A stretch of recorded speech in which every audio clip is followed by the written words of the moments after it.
Hey buddies, welcome back. Alright, so I'm headed into the arena for the first time since Naxxramas has been released, meaning that there are probably like, what, 6 new cards in there? We know that, I guess that Poison Seeds card is going to be in there. So if I'm allowed to play Druid, I wouldn't mind just trying it out to see if I can get that card. Rogue has a new card. I forgot which one she has. How many cards total are there new in? Because they're only releasing a little bit at a time in Arena, right? Oh, there's Druid right there. I guess I'll go with Druid. Let's see if I can build something around Poison Seeds. Maybe I'll get an early pick, Poison Seeds. It's a basic, right? Or a common? So...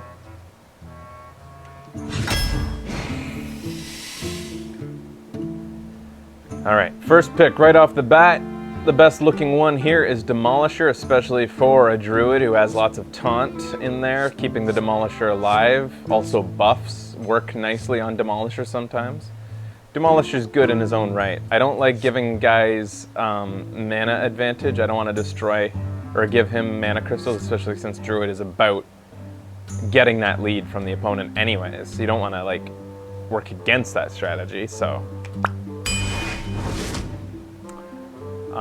Mark of the Wild, I like Mark of the Wild. Jungle Panther I also like.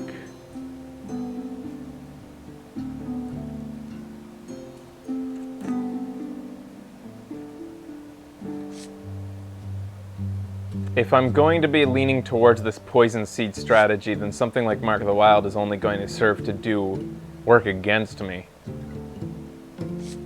And I don't like 2-for-1ing myself. I still haven't come around on cards that buff creatures. I'm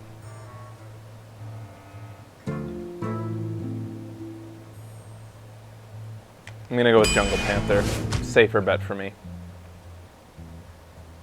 Alright, so do I want Innervate over a Dragonling Mechanic and a Youthful Brewmaster? These aren't amazing cards. They're not bad cards. Innervate can really make the Druid a pain in the fucking ass in Arena. I'm gonna go for it. It's not a conservative choice by any means. In fact, if I was truly dedicated to winning, I probably wouldn't have made that pick. Because it's not a safe bet this early in the picks, but... Abusive Sergeant is an easy pick there. Right here, I think the strongest card is the Ancient Brewmaster.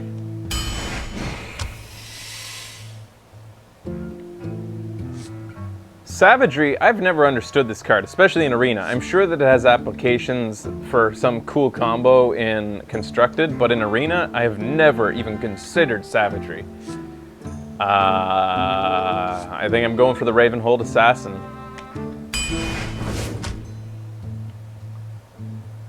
Moonfire! I don't think I've ever picked Moonfire in a deck. Silverhand Knight has great value. Novice Engineer is an okay pick, considering she's just like the Paladin's hero ability, but you get a card to boot. Not as good when you get her late game, but anyways, it's an easy pick, because Silverhand Knight has really good value. I could gang some... this is a tough choice, like, you know, especially this early on. Inevitably, I'm sure to get some higher casting cost dudes, some Iron Bark, hopefully, but... And in that case, I would want Wild Growth, but Spellbreaker is just so strong. He's such a strong card. And my luck, I'll pick Wild Growth and just not see anything in the upper curve, so I'm going with the Spellbreaker. Another Healing Touch. Tazdingo. Got a Shield Master here. Injured Blade Master is... You gotta remember that the Injured Blade Master, even if you're not playing as a priest, is still pretty good value as a 4/3 for 3. He's not terrible. But as a rare for that, it's gonna be rare that you consider him when you've got other things to look at in a rare pack. Knife Juggler or Sunwalker? Let's go with Sunwalker. I like Knife Juggler, and I'm missing... I don't have anything in my... he's a really high value 2-drop. and I don't have anything there yet.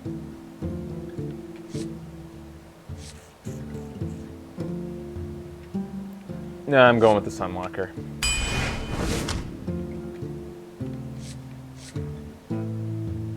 Savage Roar might finish some games for me. Let's go with that. Not as good as, say, what's the Rage card that the Shaman has, but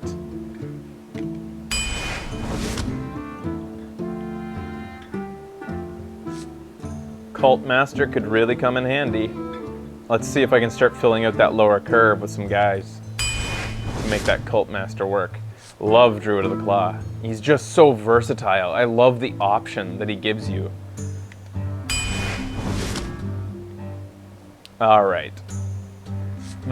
Speaking of versatility, Power of the Wild can be a decent 3/2 on 2. You never shake a stick at that. Like, I mean, not to be undervalued. 3/2 drops are like the meat of the game, I say. Meat and potatoes of the game. The versatility of Wrath is also great, though. I tend towards this. Direct damage over, even if this could pump my board up, I don't know that I'm going to be having a deck full of stuff that'll take advantage of the buffs. Let's go with Wrath. Oh.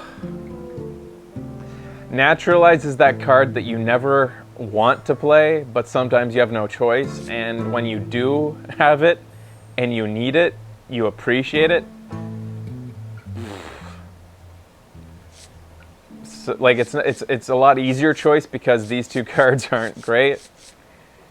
I'm gonna go with the Naturalize and hope I never am in a situation where I need to use it, but I'm sure that if I ever am in a situation where I need it, I'll be happy to have it.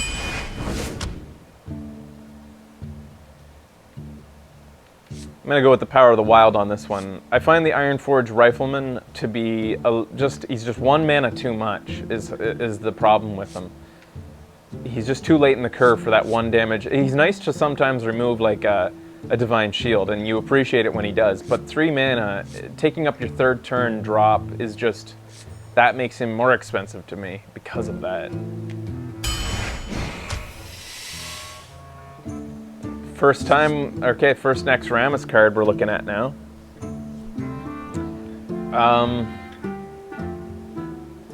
But Starfall. And I don't have anything yet that could, like, you know, buffs for this. If I had gotten an early pick Nerubian Egg, I probably would have started picking up those 2/2 buff cards, whatever the hell you call them. Savage, whatever the hell it is. But Starfall is the clear choice here, I'd say. Another Power of the Wild, or some early game removal, cheap removal at that. Once again, considering I don't really have any low curve creatures that this is really going to affect yet, I'd say Claw is the better choice. More versatile. I love Venture Co. Mercenary in Arena. Bite is okay removal. Violet Teacher, I have a couple of spells. That doesn't count. I don't know about the Violet. I think I'm going to go with Bite. More removal. Potential to finish off an opponent as well. Ugh. This is not a great arena draft I've been having here. Ugh. I don't need another Naturalize. I'm not going to give my opponent... Ugh. Ugh.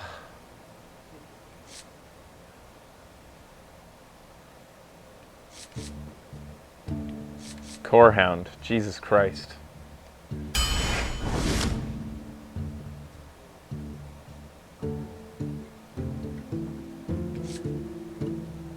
More removal for early guys. Let's just hope in the next 8 picks I get some late game stuff, because I've got plenty of early game removal and mid game removal to keep the board clear, hopefully, and then to draw into some high value late game drops.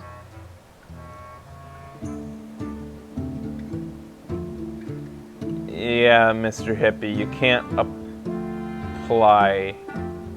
You can't really apply constructed rules here, though. 2 naturalized might be okay in constructed, where you've got a strategy to offset the card advantage you're giving your opponent. But in Arena, that's just... Card advantage is just everything in Arena.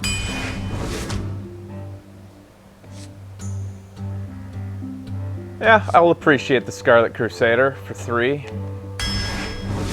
Makes my curve not look too bad. There's finally a fucking Poison Seeds, but... Alright, I'll take it, and hope that it comes advantage, wiping the board, hopefully. And maybe I'll catch some people off guard who've forgotten that this exists. Okay, alright, I'm starting to draw into some better stuff.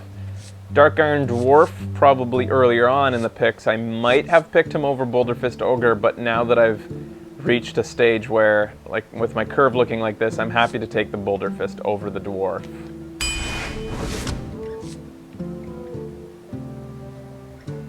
Garabushi Berserker would have been great with one of those cards that makes a guy taunt. But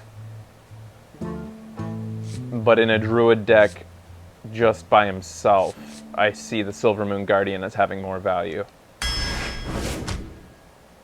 Another Venture Co. Mercenary could do very well in this deck.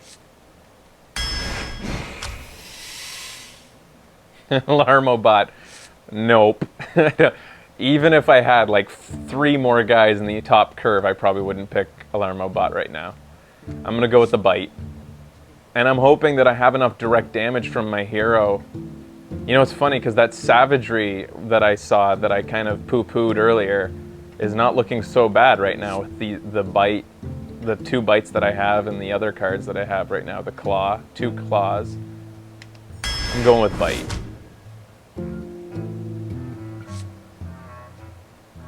Death Rattle, summon 2 Spectral Spiders, and it's a 1/2. What do you guys think of Haunted Creeper?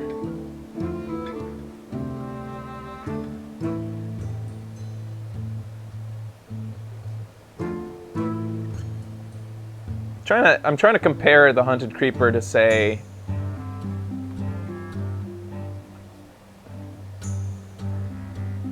what's her name that summons the imps?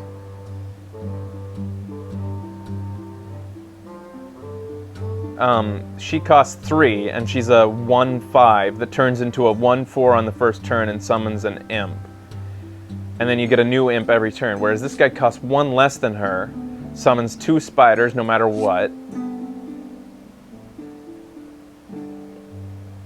Harvest Golem is definitely better.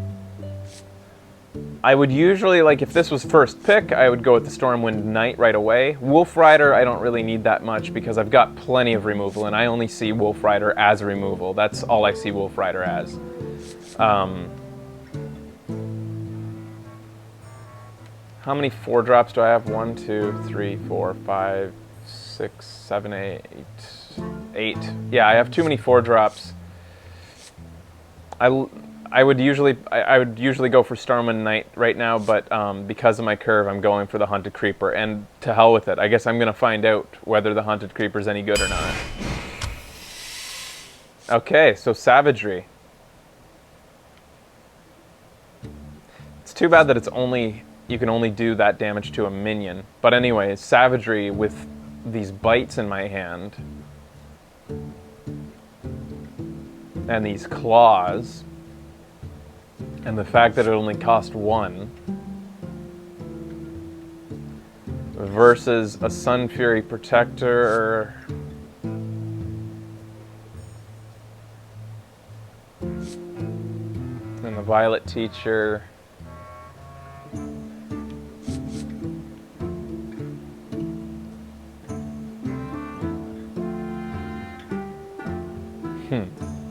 It's not a great deck so far, but